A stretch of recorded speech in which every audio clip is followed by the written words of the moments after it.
Hello there, this is David over at Church Community Builder, and I'll be leading you through a quick video overview of communications in our software. A quick fun fact about me, I am the youngest of four boys, so this is me with my three older brothers. Yes, I am the cute one down at the bottom there. So yeah, that was a different time way back then. But anyways, so today we're going to look at communications from a couple different points of view. We are going to look at group communications, but then we're also going to turn around and look at focused communications.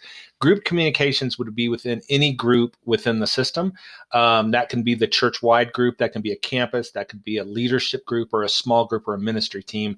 Any group of people that are together in our system, you're going to have some tools right there within that group. And one of those is one we call messages. And messages would be what a lot of people think of as email communications, but tailored just for that group of people, so that small group. And it's a very easy way for me to send communications to my group, send out, they're going to receive it by email.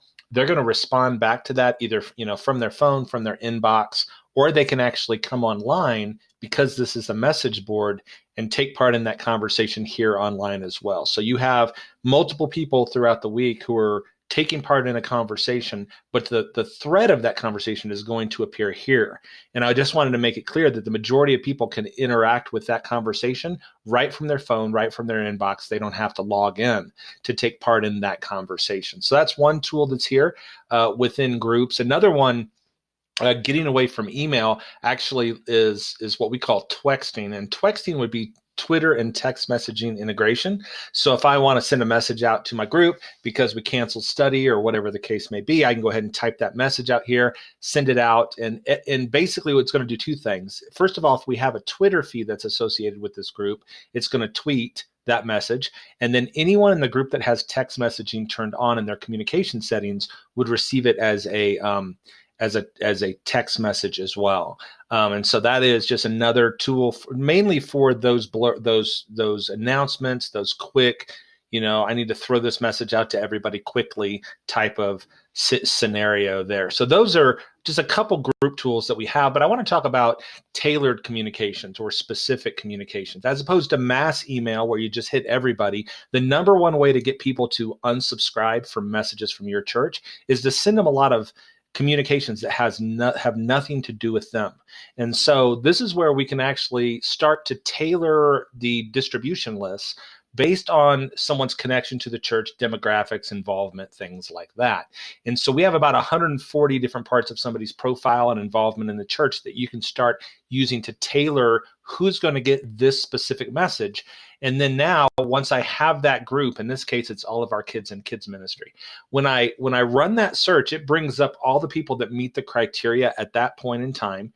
And then it's going to allow me from here to send a quick email, which would just pop up a window and let me send an email to all these people, or go to mail merge. And that's what I want to show you here, because what we do in mail merge is we allow you to create both an email version of a message as well as a printed version of a message. And in email, you can go all the way down to the source code to paste your HTML there, but you also have a WYSIWYG editor with your buttons so that you can just make your email nice and pretty.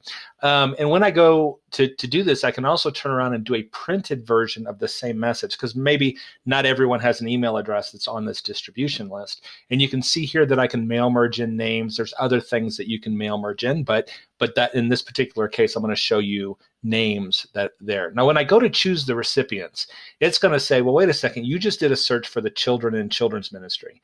Is that who you really want to send the message to? And of course I don't. Most of them, can't even use email yet, hopefully. So what I'm going to do is I'm going to say, rather than sending it to the kids, I want to send it to the primary contacts and the spouses in those families. And so when I go to add recipients now, rather than the kids being there, it's now all the fathers and the mothers from those families in our database structure that's there. And you can see maybe some of them have email addresses and some of them don't. And so when I go to send it, it's going to say, well, which version of this message do you actually want to send? And I could do the printed version to everyone. And if it's a capital campaign or something like that, maybe I do want to send a hard copy to everyone. But I could say, let's do the printed version just for people that don't have email addresses. Do the email version for people that do. And let's go ahead and do Avery labels for mailing labels as well. So when I go to send this message, it's going to basically format the emails and send them out to everybody. And they're going to get a nice, pretty email that is formatted the way that you formatted it, with your graphics and your pictures and all that kind of stuff. But then what it's also going to do is it's going to allow you to turn around and download the letters, the printed version of that message, and print those out on church stationery. And you'll see here it mail merged in the names of the people, so that, it again just personalizes it that much more. So everyone in the distribution list got the message, but you just save postage on everyone that's allowing you to communicate with them over email. So in a nutshell, that's just a few of the communication types in Church Community Builder. Hopefully this has been beneficial to you. We just recommend that you check out Church Community Builder more, watch our videos, talk to us, ask questions. We'd love to talk ministry with you. And so if we can be of assistance in any way, let us know. Thank you for what you do in ministry. Have a blessed day. Bye-bye.